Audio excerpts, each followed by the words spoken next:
वो एक सेल में पूरा दिखाई ना दो। फॉर एन एग्जाम्पल लाइक मैं यहाँ पे अब लिख लेती हूँ टर्न वॉल्यूम। अब ये जो टेक्स्ट है इस सेल के बाहर निकल रहा है तो मुझे इसको रैप अप करना है, मतलब एक ही सेल में लेके आना है। तो मैं कहाँ यूज करूंगी इसका, रैप अप में जाके, wrap up sorry wrap text में जाके सिंपली आपको क्लिक करना पड़ेगा। तो इसी तरह से एक सेल में जो है कन्वर्ट हो जाएगा। ठीक। तो रैप टेक्स्ट का यूज हम तब करते हैं जब कोई भी लाइक टेक्स्ट जो है या फिर कोई स्पेलिंग है जो बहुत बड़ी होती है, तो वहां पे इसका यूज होता है। देन उसके बाद है मर्जर एंड सेंटर में। मर्जर सेंटर में ये होगा, जैसे मान लो यहाँ पे कोई डेटा लिख रही हूँ मैं, स्टूडेंट नेम, इसके बाद है सब्जेक्ट, इसके बाद है मार्क्स, इसके बाद है टोटल, इसके बाद है ग्रेड। अब ये जो डाटा जो हम बना रहे हैं वो है रिजल्ट का डाटा। ठीक है। तो रिजल्ट में क्या होगा, मुझे यहाँ पे एक हेडिंग बतानी पड़ेगी। तो हेडिंग के लिए मैं यहाँ पे लिखूंगी रिजल्ट। इसको हटा देते हैं। रिजल्ट लिख लिया। रिजल्ट एक हेडिंग होगी, यानी कि हमारा जो डाटा रहेगा किस चीज का है ना। तो अब देखो, अब इसमें क्या होगा, यहाँ तक जो है एक टेबल बना हुआ है। अब इसका जो हेडिंग है बस केवल एक ही सेल में आ रहा है। तो मुझे ये सेल, ये वाली सेल, ये वाली सेल, ये वाली सेल, इसको क्या करना है, मुझे मर्ज करना है। मतलब ये जो टेक्स्ट है मर्ज हो जाए एक सेल में। ठीक है। तो इस तरह से हम जो है मर्ज एंड टेक्स्ट का जो यूज करते हैं, मर्जन सेंटर का। तो इस तरह से जो यूज होगा मर्जन सेंटर का होगा। इसके लिए भी हम जो है फॉर्मेटिंग भी कर सकते हैं इसमें, जैसे कि हमने इससे पहले वाली वीडियो में सीखी थी। वो फॉर्मेटिंग हम यहाँ पे कर सकते हैं। उसके बाद जो होगा जर्नल वाला। ठीक है, नंबर्स का यूज। अब इसमें देखो, इसमें क्या होता है, जैसे कि मैंने यहाँ पे स्टूडेंट नेम लिख लिया। लाइक नॉर्मली स्टूडेंट नेम में आता है आयुषी।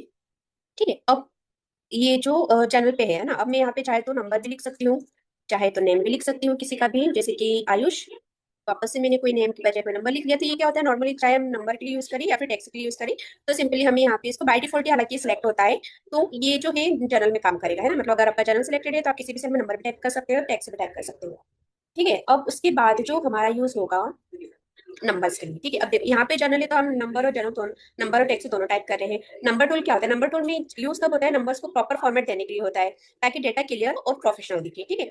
तो अब मैं क्या करूंगी, यहाँ पे लिखते हैं एक्सेल में नंबर सिर्फ नंबर नहीं होता, उनका फॉर्मेट भी इंपॉर्टेंट होता है। ठीक है। जैसे currency, present day, set date, ये सब हम नंबर टूल से ही सेट करते हैं। ठीक है। तो अब मैं यहाँ पे लिखूंगी 10,000।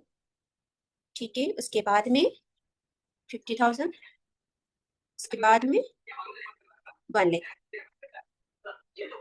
ओके। अब इसको मुझे थोड़ा प्रोफेशनली वे में बताना है, तो मैं क्या करूंगी, नंबर पे जाके इसको सिलेक्ट करूंगी। तो इसमें क्या होगा, हमारा जो डेसिमल नंबर है ना वो इधर बढ़ जाएंगे। मतलब अगर आपके 10,000 पॉइंट अबव, मतलब जो भी ऊपर लाइक पैसा वगैरह है, तो वो भी आप यहाँ पे डेसिमल में बता सकते हैं। डेसिमल भी हम इससे यहाँ से कम ज्यादा कर सकते हैं। मैं इसको सिलेक्ट करूंगी। आपको अगर डेसिमल नंबर बढ़ाना है तो डेसिमल नंबर बढ़ जाएगा, कम करना है तो कम भी हो जाएगा। ये भी नंबर वाले सेक्शन में ही होता है। ठीक है। अब मान लो मुझे इनको डॉलर में बताना है या फिर रुपीज में बताना है, तो मैं यहाँ पे करेंसी को, बाय डिफॉल्ट मेरा यहाँ पे करेंसी जो सेट है वो डॉलर का सेट। ठीक है। अकाउंट नंबर फॉर्मेट बताएगा। अगर आपको करेंसी में जाके यहाँ पे डायरेक्ट अप्लाई करना है, जो बाय डिफॉल्ट सेट होगा वो करेंसी यहाँ पे आ जाएगी। जैसे डॉलर का सिंबल था यहाँ पे सेट डॉलर। अगर आपको डॉलर नहीं चाहिए और इंडिया का चाहिए, तो मैं यहाँ पे इंडिया के लिए सेट करूंगी। तो हमारा जो रुपीज है वो यहाँ पे जो है एड होके आ जाएगा। तो इसी तरह से हम यहाँ पे नंबर मतलब करेंसी का यूज करेंगे। ठीक है। अब सेकंड थिंग क्या है इसमें, करेंसी होगी हमारी। मान लो मुझे इसको जो है परसेंटेज में बताना है। ठीक है, सॉरी अकाउंटिंग में बताना है ना, तो अकाउंटिंग में बताना जो कि बाय डिफॉल्ट सेट होगा ना वही आएगा। डॉलर में था तो डॉलर में आएगा इसमें। ठीक है। जैसे एंडो कर लेती हूँ। तो अकाउंटिंग वाला फॉर्मेट में अगर आपको बताना है, तो ये अकाउंटिंग वाले फॉर्मेट में जो है आ जाएगा। ठीक है। तो ये सेम थिंग है, लगभग सेम थिंग है। बाकी उसके बाद जो है हमारा रहेगा शॉर्ट डेट। ठीक है। अब डेट में क्या होता है, मान लो जैसे मैंने यहाँ पे कोई डेट लिखी, लाइक डेट में लिख रही हूँ यहाँ पे, डेट को दिखाने के लिए जैसे कि मैंने आज की डेट टाइप करी। ठीक है। अभी डेट जो नॉर्मली मैं जो है यहाँ पे बता रही हूँ। ठीक है। क्योंकि ऑलरेडी यहाँ पे मैंने जैसे टाइप करी डेट, तो डेट का ऑटोमेटिक जो आ गया। अब डेट में क्या, डेट फॉर्मेट का यूज डेट को सही तरीके से दिखाने के लिए होता है। जैसे कि यहाँ पे मैंने लिखा 2/3/2026, या फिर यहाँ पे मैं ये लिखना चाहती हूँ कि आज जैसे तारीख है सॉरी दूसरा महीना 3 तारीख। ठीक है। यानी कि 3 फरवरी 2026। अब मुझे इस तरह से इस फॉर्मेट में बताना है, तो मैं क्या करूंगी, डेट पे जाके जो है मोड्स में जाएंगे। उसके बाद में डेट में जाके यहाँ पे देखो आपको जो है इसका सैंपल मिल जाएगा। लाइक आपको वेडनेसडे लिखना है, अब मतलब आज के हिसाब से ना, आपको अगर ये वाला फॉर्मेटिंग चाहिए, ये चाहिए, ये चाहिए, तो इस तरह से आप जो है फॉर्मेटिंग यहाँ पे कर सकते हैं। उसको ओके करेंगे ना, तो इस फॉर्मेट में आ जाएगा। ठीक है। इसको थोड़ा बढ़ाना पड़ेगा इस सेल का साइज, ताकि उसका एक्सर्ट जो है बताए। ठीक है। तो इस तरह से हम डेट का यूज करके आपको जो भी फॉर्मेटिंग चाहिए आप यहाँ से ले सकते हैं। लॉन्ग डेट में भी यही था, जैसे कि यहाँ पे उसने बताया ट्यूसडे फरवरी, तो यहाँ पे जो है मैंने लॉन्ग डेट ली थी। इसलिए अगर आपको शॉर्ट डेट में बताना है तो शॉर्ट डेट में हो जाएगा, मतलब तारीख केवल। अगर आपको लॉन्ग डेट में बताना है तो लॉन्ग डेट में भी ये हो जाएगा। ठीक है। इस तरह से है ना, इसमें डे डे भी आ जाएगा और इसका मंथ का नेम भी आ जाएगा। ओके। देन उसके बाद का जो है टाइम। अब मान लो जैसे मुझे यहाँ पे टाइम बताना है, तो मैं टाइम लाइक आज क्या जो भी टाइम हुआ है अभी का। ठीक है। तो टाइम के लिए हम जो है लिखेंगे वन सेकेंड। टाइम के लिए मैं यहाँ पे जाऊंगी, यहाँ पे टाइम लगा लूंगी। 6:30।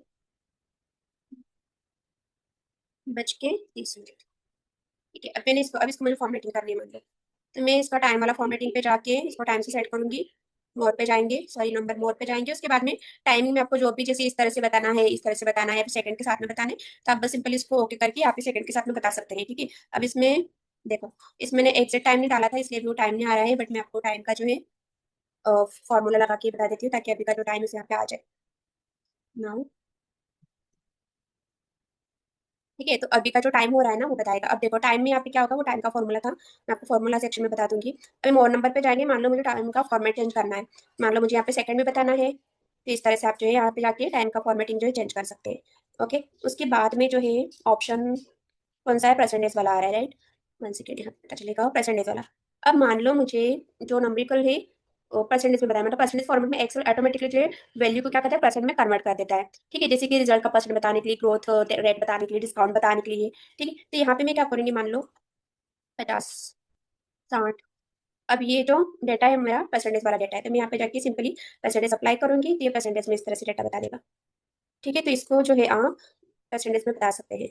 उसके बाद में जो डेटा रहेगा मेरा फ्रैक्शन का रहेगा। अब फ्रैक्शन वाला में क्या होता है, नंबर को फ्रैक्शन फॉर्म में दिखाता है, और फ्रैक्शन फॉर्मेट का यूज तब होता है जब हमें कोई वैल्यू को फ्रैक्शन में बताना हो। ठीक है, जैसे कि मान लो यहाँ पे 1/2, 1/3। अब इनको मुझे फ्रैक्शन में बताना है, ये देखो ये अभी टाइम पे है ना, इसकी वजह से ऐसा बता रहा है। मैं इसको जनरल में सेट कर लेती हूँ, और ये इस तरह से फ्रैक्शन नंबर लिखा था इसलिए उसका वैल्यू निकाल के बता रहे हैं। अब मान लो मुझे आप ये देखो फ्रैक्शन में अप्लाई है ना, तो इस तरह से आप जो इसका फ्रैक्शन निकाल सकते हैं डायरेक्ट आप अप्लाई करके। मान लो मुझे 3/2 का फ्रैक्शन जानना है, 3/2 लिखूंगी यहाँ पे, फ्रैक्शन पे जाके क्लिक करूंगी, इसका फ्रैक्शन निकल के आ जाएगा। मतलब ये केवल क्या होता है, मेजरमेंट्स के लिए होता है, या फिर मैथ्स से रिलेटेड डेटा आता है, मैथ्स वाले साइंस वालों के लिए काम का डेटा है। ओके, देन उसके बाद है साइंटिफिक वाला। साइंटिफिक फॉर्मेट का यूज बहुत बड़ी वैल्यू का शॉर्ट फॉर्म में दिखाने के लिए होता है, जैसे साइंस डेटा या फिर लार्ज कैलकुलेशन के लिए। तो ये भी हम अगली वीडियो में सीखेंगे, आज की वीडियो के लिए बस इतना ही। सो प्लीज आप इस पर थोड़ा प्रैक्टिस कर लीजिएगा, प्रैक्टिस अगर आप करते रहेंगे तो आपको जो ये चीजें रिमाइंड रहेगी, रिमाइंड होती जाएगी। ठीक है, और याद भी रहेगी। Thank you so much for watching this video, have a nice day.